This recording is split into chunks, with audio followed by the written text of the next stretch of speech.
The gymnasium went dead silent when the black truck pulled up outside the glass doors, and a man in a plain gray jacket stepped out to collect his son. Blake Whitmore laughed the loudest, right up until he saw the small stitched logo over the man's heart. Then, his face went white, because that logo belonged to the company his own father worked for and answered to. Hey everyone, welcome back to Silent Empire.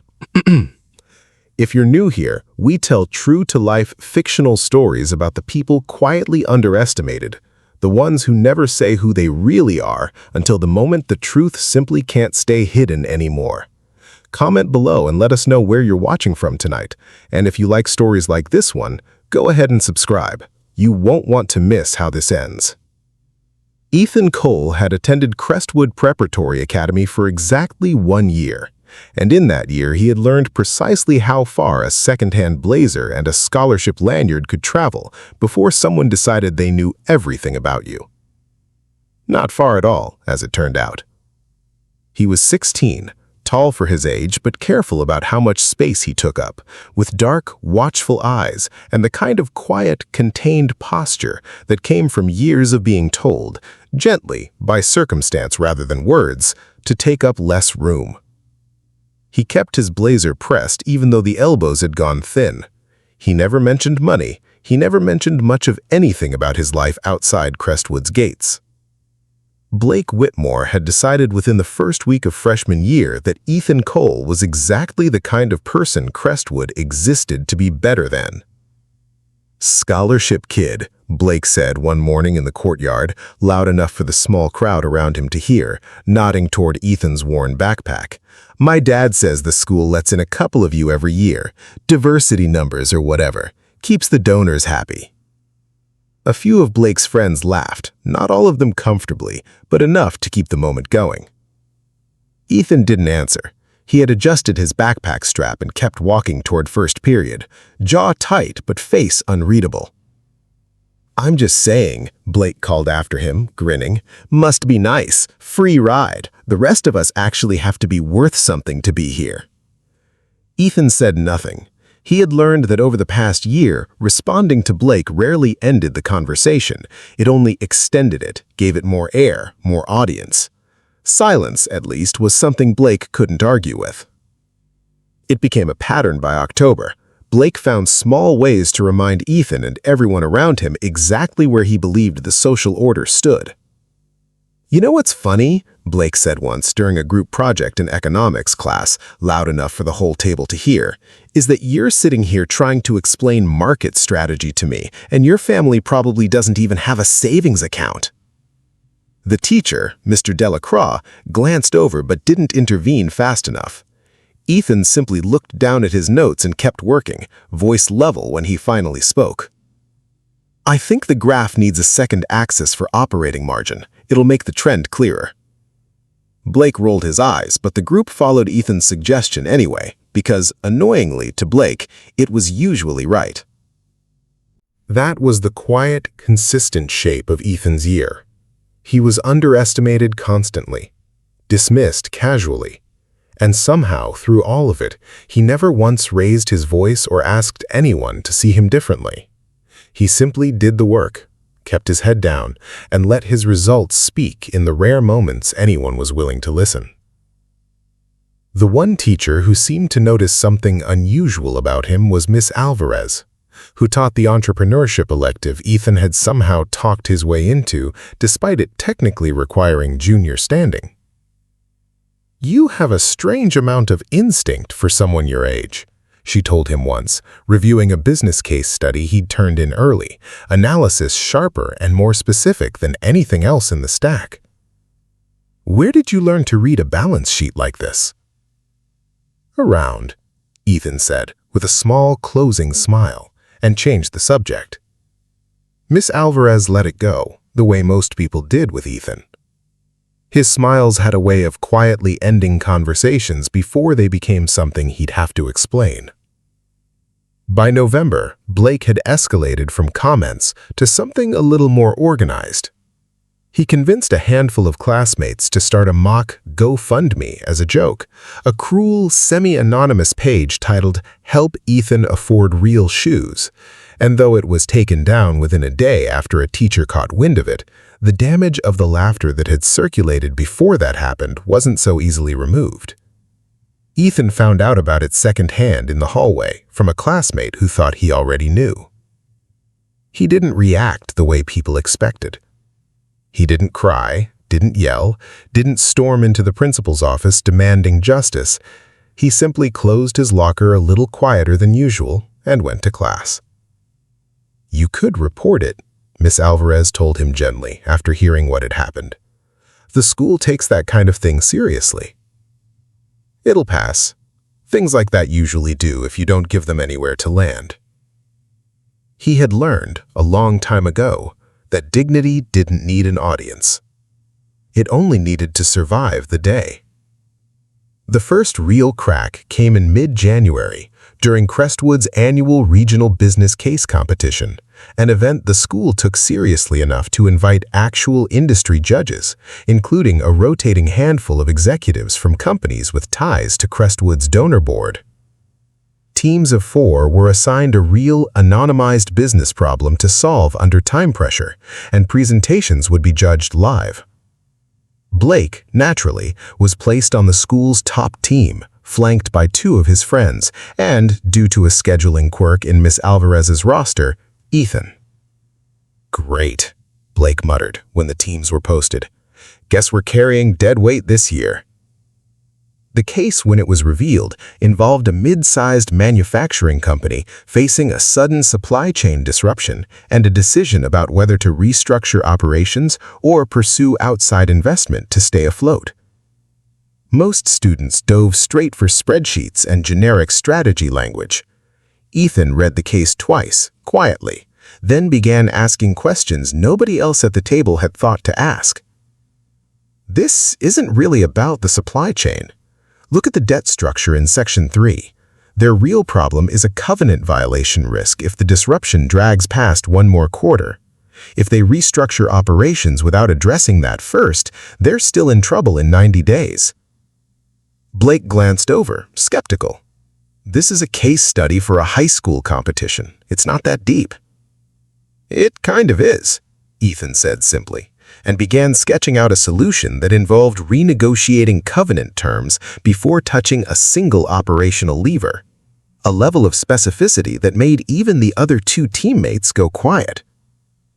When their team presented, Blake took the lead, delivering the flashy parts with practiced confidence. But when one of the visiting judges, a sharp, no-nonsense woman named Catherine Ossie, a managing partner at a private equity firm, asked a pointed follow-up question about covenant risk, Blake faltered. Ethan answered instead, calm and precise, walking through exactly the kind of reasoning that had clearly gone over most of the room's heads until that moment. Catherine Ossie sat back slightly, studying him with new interest. "That's a remarkably specific read on covenant structures for someone your age. Where did you pick that up?" "I read a lot," Ethan said with his usual small, deflecting smile. She didn't push further, but she made a note on her judging pad that lingered a beat longer than the others. Their team placed second overall, largely on the strength of that single answer, and Blake, for once, said nothing snide about it, though the tight set of his jaw suggested he hadn't fully processed being outperformed by the person he'd spent months dismissing. Miss Alvarez, watching from the back of the auditorium, exchanged a glance with Catherine Ossie that neither of them explained to the students. Neither of them needed to say it out loud yet. Not yet. The real turning point came 3 weeks later during Crestwood's Career Connections Day, an annual event where parents and alumni in various industries were invited to speak to classes about their careers. It was, in theory, a celebration of ambition and opportunity. For Blake, it became something else entirely. His father, Richard Whitmore, arrived that morning in a tailored suit, visibly pleased to be presenting to the senior economics classes about his role as chief operating officer at Coldstream Industries, a mid-size but rapidly growing manufacturing and logistics conglomerate that, as Richard proudly explained to the room, was on the verge of a transformational new phase of growth thanks to a major investment deal he was personally overseeing. "Coldstream's about to become a name you all recognize," Richard told the class, beaming. "We're finalizing a deal that will triple our market position within 18 months. I can't share specifics yet, but let's just say big things are coming."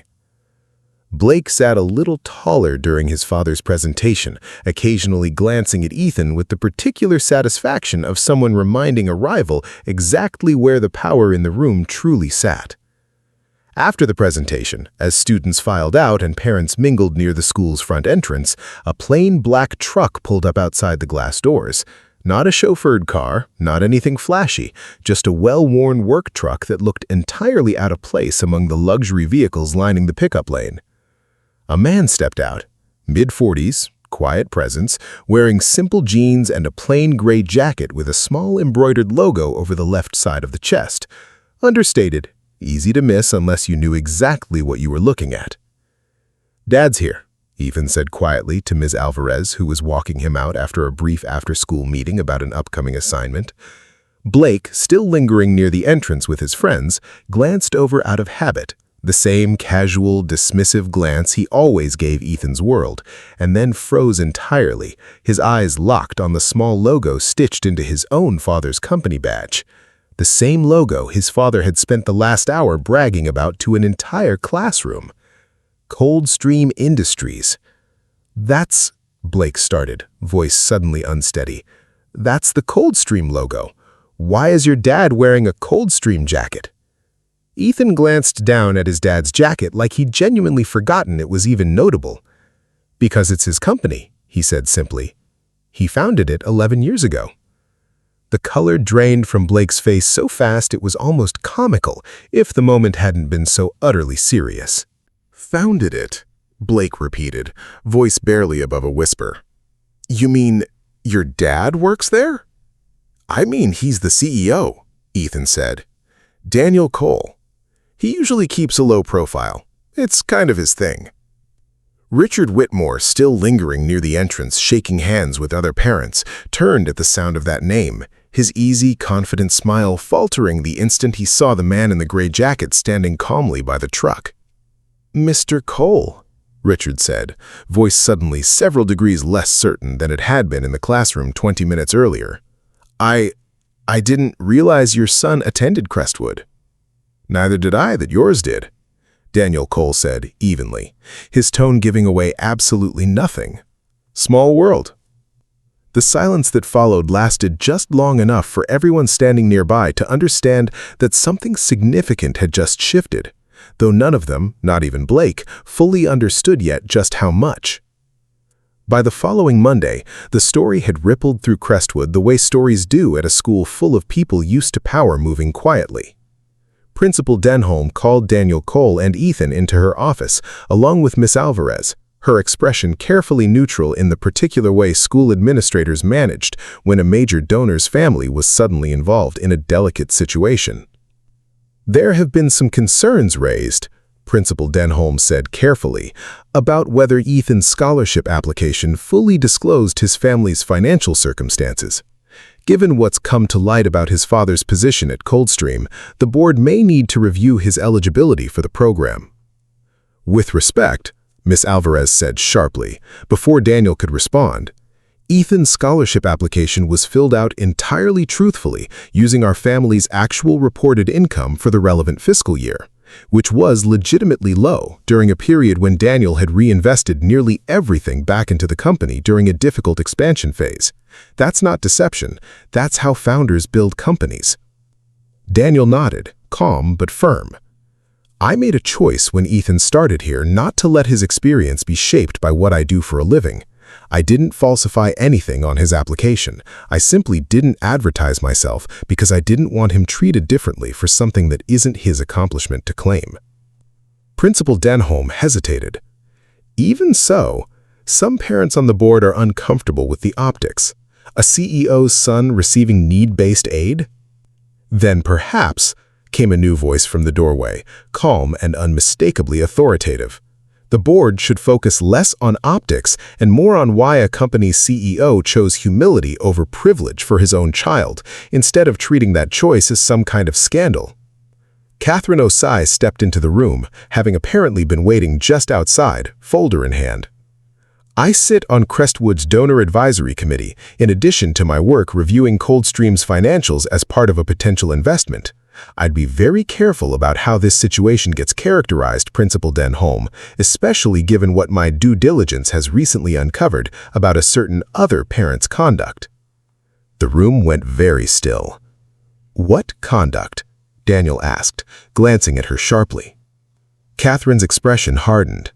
Richard Whitmore has been quietly shopping falsified growth projections to outside investors, including my firm, in an attempt to inflate Coldstream's valuation ahead of a merger vote without your knowledge or authorization as CEO. If it goes through, it could saddle the company with debt obligations it can't actually support, based on numbers that don't exist. Daniel's jaw tightened. That's not just unethical, that's fraud. It's about to become considerably more than a family drama, Catherine Osei said quietly, and I suspect your son already noticed something was off. Ethan's covenant analysis at the case competition wasn't hypothetical, was it? Ethan, silent until now, finally spoke. The numbers Mr. Whitmore mentioned in his presentation didn't match the growth trajectory I'd seen in Dad's real reports over dinner conversations. I didn't put it together completely until just now, but it didn't add up. Daniel looked at his son with something between alarm and quiet pride. You've been listening that closely to dinner conversations? You talk about work more than you think you do. Ethan allowed himself the smallest smile. The following week moved fast, in the particular controlled chaos of a corporate crisis unfolding just beneath the ordinary surface of life. Catherine Osei's firm formally froze its involvement in the proposed merger, pending investigation. Daniel Cole called an emergency board meeting at Coldstream, presenting the real, unaltered financials himself, publicly and without spin, alongside documentation Catherine's team had gathered showing exactly how Richard Whitmore's falsified numbers had been quietly circulated. Richard Whitmore was placed on immediate administrative leave and, within 2 weeks, formally terminated, with Coldstream's legal team pursuing further action regarding the fraudulent projections. Action that, given the scale of investor exposure involved, carried real legal consequences beyond simply losing a job. At Crestwood, the fallout reached Blake almost immediately. Stripped of the easy confidence that had always come from his father's position and money, he found himself, for the first time, genuinely uncertain of his footing in a school built entirely around exactly that kind of certainty. He found Ethan alone at lunch one day, sitting where he always sat, quiet and unbothered by the sudden shift in social gravity around him. I didn't know, Blake said, sitting down without asking, which was new. About my dad, any of it. I believe you, Ethan said simply. I made your life miserable for over a year because I thought you didn't belong here. Turns out my dad was the one who didn't belong anywhere near the position he had. Ethan was quiet for a moment. You don't have to fix this today, Ethan said finally, but you could start by actually looking at people instead of assuming you already know their whole story. Blake nodded slowly and for the first time in over a year said nothing else at all. No comeback, no deflection, just a long, uncomfortable silence that for once seemed to actually mean something. Crestwood changed in small, quiet ways after that semester. The board, prompted largely by Catherine Osei and a newly humbled donor committee, revised its scholarship review process to prevent students' financial aid status from being weaponized socially, formally or informally, ever again. Miss Alvarez's entrepreneurship elective saw a surge of interest, largely because word had spread about exactly who had quietly outanalyzed an entire auditorium of judges months earlier. Ethan stayed exactly who he'd always been, quiet, careful, unwilling to trade on his father's name even after everyone at Crestwood finally knew it. He still took the bus most days. He still kept his blazer pressed, long after its elbows had worn thin. Not out of necessity anymore, but out of habit, and maybe a little out of principle. Daniel Cole, for his part, never stopped wearing that plain gray jacket to pick his son up from school, logo and all, no longer bothering to hide what it meant, but never once flaunting it either. Sometimes, late in the school year, a younger student would ask Ethan, half curious, half starstruck, what it was like being the son of someone that powerful. And Ethan would give the same small, quiet smile he always had, and say the thing that had, by then, come to mean something different to everyone who finally understood his story. "It's not really about who my father is," he'd say. "It's about who I choose to be while nobody's paying attention to my last name." Quiet is often mistaken for smallness. It is not the same thing. Some people carry their power lightly, not because they lack it, but because they've learned what it costs the people around them when power is carried carelessly instead. Look twice before you decide who someone is. The truth rarely announces itself the way you expect. The end.